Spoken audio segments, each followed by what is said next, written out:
All right, so hello everyone. This is the solutions to the March 30 acid-base worksheet video. So this first question is really talking about Bronsted acids and bases. And so you can see we have some molecules drawn here with the pKa's.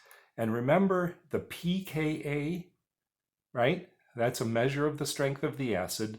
The larger the number for the pKa, the weaker the acid is. The smaller the number, the stronger the acid is. Okay, so first, so for example, just out of this list, HBr, hydrobromic acid, is by far the strongest with a pKa of -9. And in this case, this methylamine, right, an organic molecule, is by far the weakest acid with a pKa of 38. So original molecule and conjugate base. So remember those conjugate acid, which would be this, the original molecule, the acid, and the conjugate base differ by the presence or absence of the H+. So in this molecule, it's the H on the end. So this is the acid. So when that H+ comes off, you're going to have CH3O-, and this would have 3 lone pairs on it. So that would be the conjugate base from this acid because the H got removed. HBr, conjugate base, Br-. And again, this one would have 4 lone pairs on it, right? This methylamine, again, one of these H's gets removed, so that's going to be CH3NH. One of the 2 gets removed. And again, this would have a negative charge, and the nitrogen would have 2 lone pairs.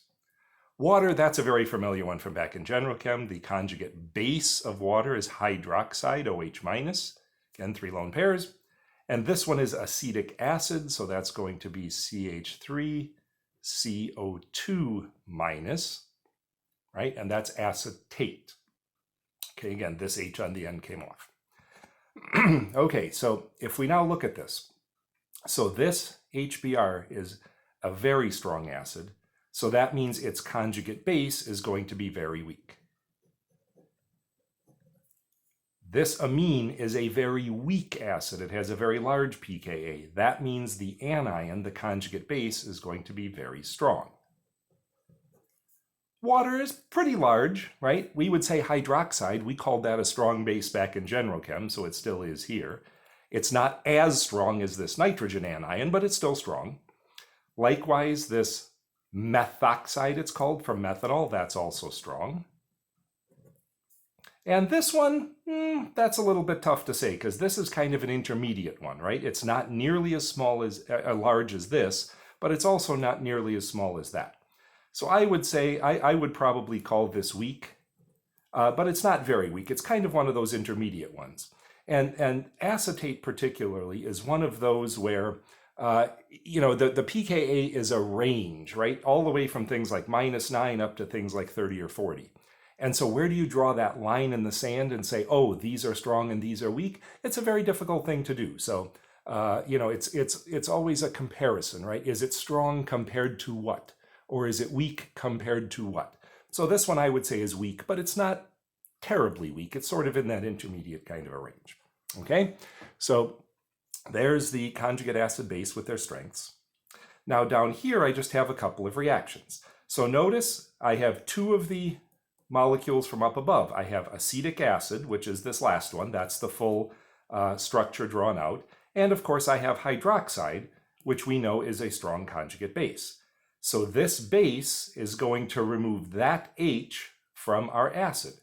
And what we're going to get if we draw the full molecule out here then is acetate, which is this same compound here, but we'll actually draw it out completely. So there's our acetate.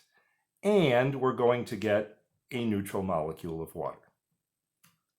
Okay, so there it is. This strong base is simply removing this H from our kind of intermediate acid.